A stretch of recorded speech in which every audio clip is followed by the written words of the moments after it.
Over the past couple of years, major brands have made sure to completely ruin their brandings by simplifying their logos. So in this video, I'm gonna make famous logos realistic using Photoshop. It's been a while since I've done this, but I've selected 3 new logos and it's time to turn on the RTX. The first one is 7UP, and I could tell you that it's had a lot of redesigns over the years and that it got oversimplified. But to be honest, I just think a realistic version would look very cool. I want to make the 7 into a glass and the up into a beer mat. First up, I'm gonna take the shape of the 7 from the logo and I'll modify the bottom so that it's flat, because like this it would fall over.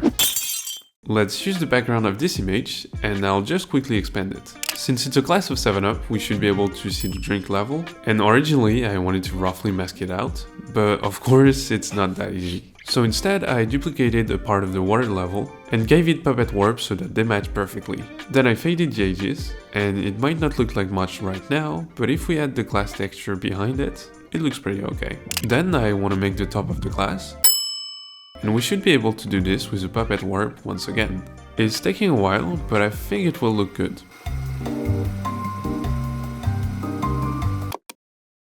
Nice. While I'm adding glass elements, I also want to make the bottom. So I got this photo and cut out the part I needed.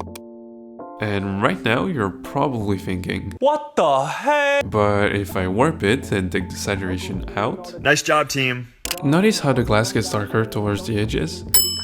I think we can replicate it by cutting out this part and warping it around the edge of our 7. Now that I look at it, I think I could just draw on the outside with a dark brush instead.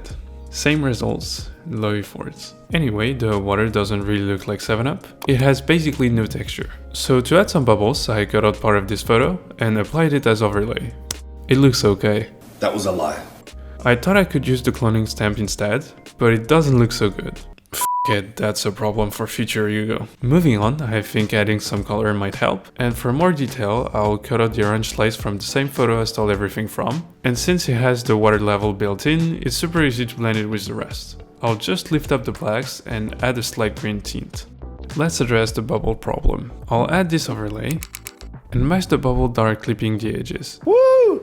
Yeah! It's been a while since I've had 7UP, but I think it's lemon flavored, so let's change the color of this orange slice and pretend it's a lemon. We can also add a nice shadow and reflection on the ground. And I think we're done with the 7. Now let's get a beer mat, get rid of the Guinness text, and steal the up text from the logo. Make it red and add a darker border to make it look sorta 3D. Then I'll add texture and change the angle. A couple of shadows later, here is the realistic 7UP logo. I think it's one of my favorite realistic logos I've made so far.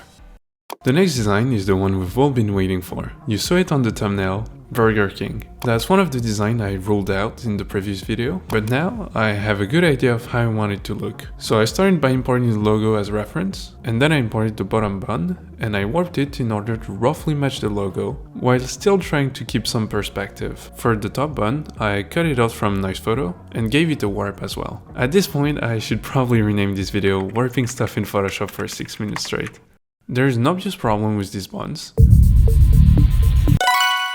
I tried to change the color of the bottom bun with tint and saturation, but since they're not the same kind of buns, I had to get creative to match them. So I cut out the bottom bun from the original photo and tried to replace the exterior with this. I couldn't cover the whole surface, but with the cloning stamp, I was able to extend it.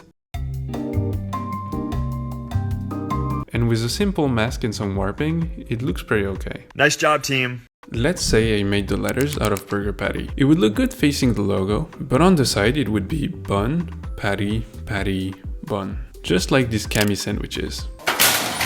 So instead, I'll put the letters at an angle so that they look like a flatter patty, and I'll also give them a 3D look. There's a bit too much negative space here, so let's bring the buns closer together. I found this photo of a burger with every component flying, and that's perfect because I can steal this patty and apply it as texture for my letters. I also cut out the shadow part to apply it to the borders of the letters. Nice. Then I added some shadows and it felt like something was missing. So I decided to add salad, that for once I easily cut out with the quick selection tool. Of course it looks like trash. Why did I think it would be easy? I refined the mask by hand and added shadows, which mostly covered up the bad mask. And this is pretty nice. but it still feels empty on the upper part, so I grabbed a few tomatoes and gave them shadows too. And there it is, the realistic version of the Burger King logo. I think it's pretty sick. Our last design is Android. It's pretty straightforward, we're just gonna make it an actual robot. First I remade the shape of the logo, which was a bit of a pain, but that's an important step. I made the separation rounded because it looks better. Then all I had to do was to get the metal texture, and I warped it as precisely as possible.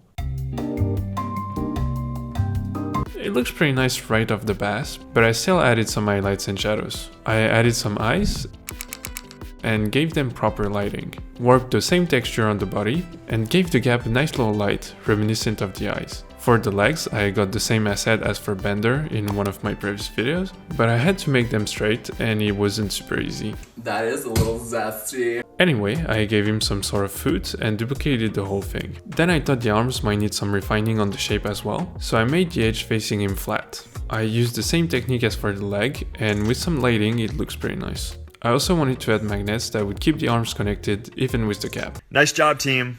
Lastly, I made the last screen, and well, that's it. I hope you enjoyed this video, and if that's the case, you can watch me make cartoons characters realistic in this one right here. Bye.